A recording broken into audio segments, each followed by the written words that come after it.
آپ لوگ ناراض ہو جائیں گے کیونکہ ایسی باتیں آپ سننے کے جو ہے عام طور پر نہیں ہیں کیا کہ حضرت ابو بکر صاحب نرم دل آدمی تھے، ایک بات۔ دوسری یہ ہے کہ وہ چاہتے تھے کہ ہر مسلمان کا فائدہ ہو، توجہ ہے آپ کی، ہر مسلمان کا فائدہ ہو۔ جس نے خواہ کسی مسلمان عورت نے یا مسلمان مرد جوان نے، بوڑھے نے، اگر اس نے آ کر کہا ہے کہ رسول اعظم صلی اللہ علیہ وآلہ وسلم نے یہ فرمایا تھا کہ میں آپ کو یہ چیز دوں گا، وہ اتنے نرم دل تھے، ہر کسی کو انہوں نے چیز دے دی، کسی سے کوئی گواہ طلب نہیں کیا، کسی سے نہیں کہا کوئی اور آدمی سن رہا تھا یا نہیں۔ لیکن ہمیں افسوس یہ ہے کہ جب رسول اعظم صلی اللہ علیہ وآلہ وسلم کی دختر نیک اختر، افسوس یہ ہے عاصم منیر صاحب، جب آپ کی جدہ ماجدہ آپ علی و فاطمہ کی اولاد سے ہیں، وہ جس وقت گئی ہے، قرآن کی آیتیں پڑھی ہیں، وراثت کا ذکر کیا ہے، تقریر کی ہے، خطبہ دیا ہے، مسلمانوں کے سر نیچے تھے، لیکن فقط ایک شخصیت ہے جس کی بات کو نہیں مانا گیا۔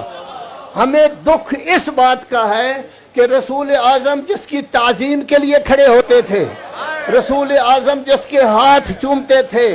سفر پہ جانے چاہتے تو آخر میں فاطمہ کے گھر،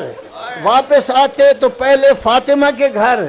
اس بی بی کو جس کی بے آیت تطہیر ہے، آیت مبالہ ہے، اس بی بی کی قول کی تصدیق نہ کی جائے، یہ ہمیں دکھ ہے۔ ہم سب کچھ کر سکتے ہیں، لیکن جس نے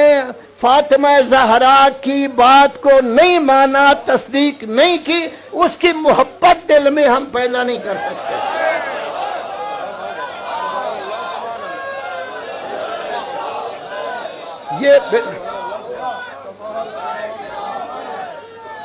میں پوچھتا ہوں آرمی چیف صاحب،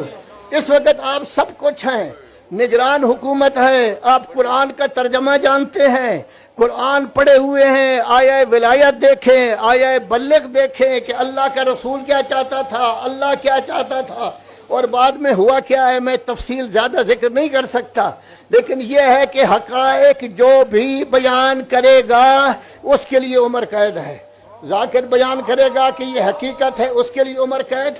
عالم دین بیان کرے گا اس کے لیے عمر قید، کوئی مومن بیان کرے گا اس کے لیے عمر قید۔ اے آرمی چیف صاحب، آپ یاد رکھیں یہ قوم وہ ہے جو ہر نماز کے بعد دعا کرتی ہے، یا لیتنا کنا معکم، اے اہل بیت محمد ہم کربلا میں ہوتے، اپنی جان قربان کرتے۔